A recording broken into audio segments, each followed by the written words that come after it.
السلام عليكم، هلا والله شباب. اليوم معكم ابو عبد الله، حياكم الله في مقطع جديد. واخيرا اتت المباراه بعد ما خسارتنا في مواجهه الماضيه، والان جاءت مباراه بين الهلال والخلود الساعه 6:15 قبل ما اتكلم واريد ان اوريكم الاحصائيات في هذه المباراه. اليوم معنا الاحصائيات بين الهلال والخلود زي ما انتم شايفين، وزي كل شيء واضح، واتمنى يكون فهمتوا.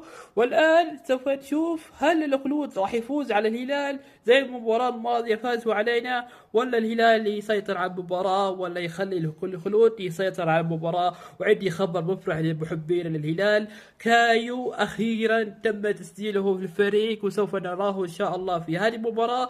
واللايك المتابع إذا بتشوف مباراة بين الهلال والخلود، واكتبوا توقعاتكم أو صوتوا لقدامكم. وجمعة مباركة وحياكم الله في هذا المقطع، وإن شاء الله نشوف المباراة جميلة وأهداف أسطورية مع لاعب جديد